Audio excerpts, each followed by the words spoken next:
choose forever I'm yours, forever I do. If I could have all the guests rise for the bride. I get to love you. I get to love you. I get to love you. I get to love you. They say love is a journey. I promise that I'll never leave. When it's too heavy, Hey, now, who is it that's presenting this woman to be married today? Who's presenting this woman to be married? No. Are you two presenting Pauline to be married? Yes. Give her a kiss on the cheek. Come on. Come on, give her a kiss. All right, now you step out, shake Dad's hand, give Mom a hug, and then receive your bride. Now you can take your bride, and I want you to take a step forward. Right there is good. And the guests may be seated. Edward and Pauline, you make a handsome couple.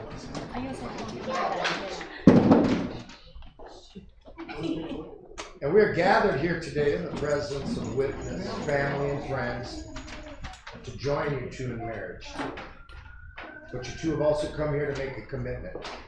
I didn't use the word promise.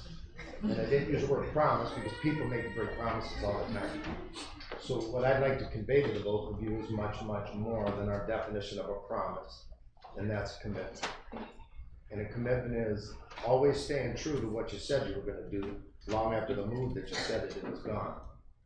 A commitment is I'll go when I don't want to go, and I'll do although I really don't want to, but I will. Why? Because I made a commitment that I would. And that's exactly what you two are here to do today. You're here to make a commitment that you're going to make this marriage work. See, not every day is going to be like today. You're going to have some days when you have some disagreements. You're going to have days when you face some disappointments. But that's why it's so important that this commitment, it must supersede, it must be larger, it must be more important than any disagreement or any disappointment that you two may encounter in the future. So at this time, I want you two to turn and face each other and join hands. The contract of this union is most solemn. It's not to be entered into lightly, but thoughtfully and seriously, with a deep realization of its obligations and all of its responsibilities. So just remember that love, loyalty, and understanding are the foundation of a happy and enduring life. No other human ties are more tender, and no other vows are more important than the ones you two are about to pledge here today. So with that being said, Edward, you take Pauline to be your lawfully wedded wife, to have and to hold, for richer or poor, for better or worse, in sickness and in health, as long as you shall live? I do.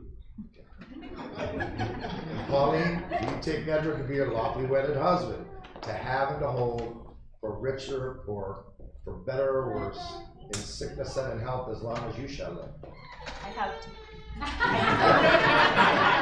Change that. Say I do.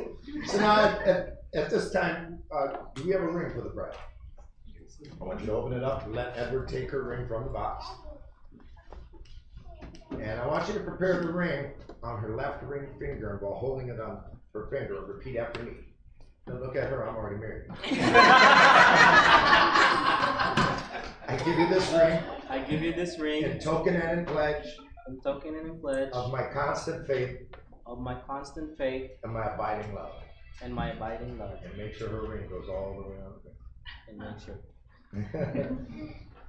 Now, Pauline, I want you to do the same with Edward's ring. Preparing it on his left ring finger, repeat after me. I give you this ring. I give you this ring. In token and in pledge. In token and in pledge. Of my constant faith. Of my constant faith. And my abiding love. And my abiding love.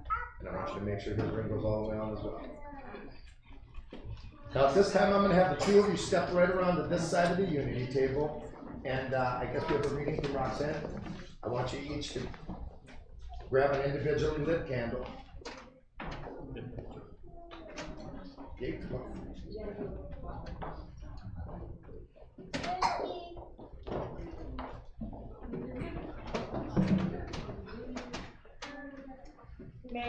journey and not just a destination that goes far beyond this wedding, a public celebration.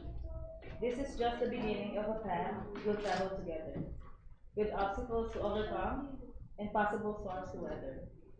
One day you'll sit side by side, hands withered and bent, thinking back over the years, the good times you have spent. You'll remember the laughs, you'll recall special places, and look far beyond engraved hair and softly wrinkled faces. So take it all in and cherish each day. No matter what happens, no matter what's thrown your way, be both realistic. Every day won't be a dream. But you're in this together because you make a crack team. Congratulations to both of you as you begin your life, your happy life. May all good things be yours, new husband and wife. So now at this time, I'd like the two of you to take the individual candles and light the center candle together. And those individually lit candles represent the two of your lives before coming here today. And by joining those flames and lighting the center, it's symbolizing your two separate lives coming together as one. Now I'm going to have you place the candles back on the table. Join me right back in the center.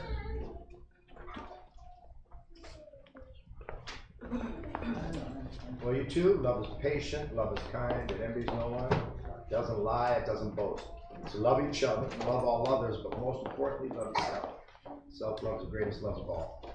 And now that you've joined yourselves in this union, may you strive all your lives to meet this commitment with the same love and devotion you possess here right now. So by the power vested in you by the state of Nevada, I'd like to pronounce two of you as husband and wife. You two may seal this marriage with a kiss.